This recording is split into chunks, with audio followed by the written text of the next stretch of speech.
Today's movie is what I call a why movie.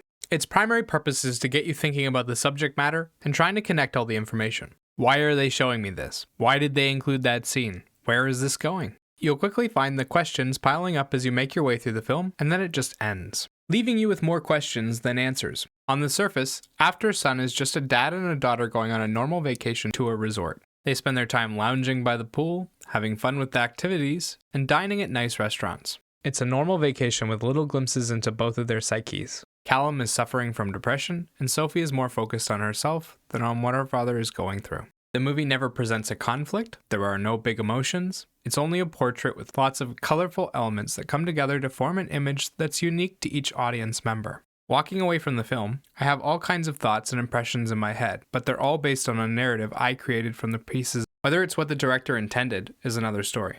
That's the draw of a film like Aftersun. You get to make up your own story and justify it with scenes from the film. Hello and welcome to my channel. Here I review new movies and try to release a new review every day from Monday to Friday. Today's film, Aftersun, was written and directed by Charlotte Wells. It stars Paul Mescal, Frankie Corio, and Celia Rolson Hall. Alongside its ability to get you thinking, Aftersun also has creative and experimental visuals, and solid performances from Frankie Corio and Paul Mescal. We'll start with the visuals because it's my favorite aspect of the film. The camera has a lot of neat tricks to use while capturing Sophie and Callum throughout their vacation. Rather than focusing directly on the two leads, the film often captures their performances through a reflection. Sometimes it's a reflection in a mirror or on the black screen of a television. It's an interesting storytelling device, and it turns normal interactions into cool moments. The film also does a great job of capturing in detail the emotions on Sophie and Callum's faces as they converse. It isn't afraid to stay locked on one of them while they react to the conversation.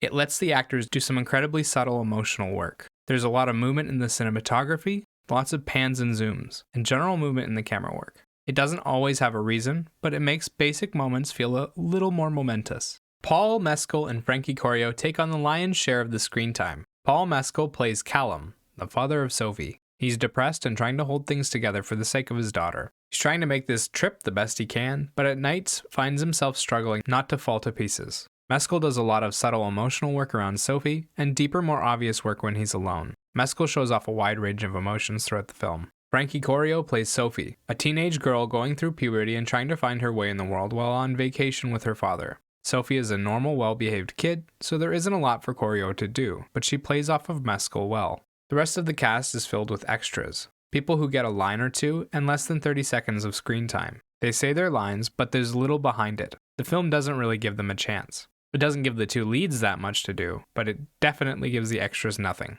The movie doesn't really do much with its runtime or its characters, and outside of asking why, doesn't really provide much of an incentive to continue watching. As I said earlier, there aren't any big emotions, there's no action, and there isn't a conflict. It's just a father-daughter vacation with a bunch of implications behind it, and the scenes with adult Sophie don't help or add anything to the story. The scene with flashes of Callum dancing and adult Sophie trying to get his attention was confusing and annoying. They took a minute-long scene and shredded it into pieces just so they could show you bits of the leftovers at different points in the film. I have no idea what the meaning behind it was and can only guess at how it fits into the grander narrative. It does offer a lot of mystery, but given that there wasn't an answer at the end of the film, it wasn't worth much. The soundtrack is almost completely silent for the first half of the film, with only a few songs making it into the second half. The music tends to be original songs from famous bands, and during one or two moments, it feels related to the subject matter and well chosen. The rest of the time, it's just out of place and at best provides a bit of atmosphere.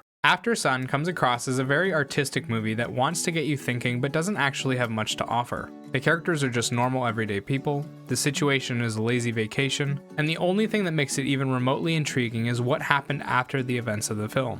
As a lover of film and storytelling, I can sit around all day trying to come up with a meaning, but at that point I'm just writing the movie for them. If you like to think, Aftersun gives you lots to think about, and if you are willing to invest the time, it has a couple of juicy questions hidden inside that will keep you busy for a little while. If you like action and excitement, there isn't much here for you.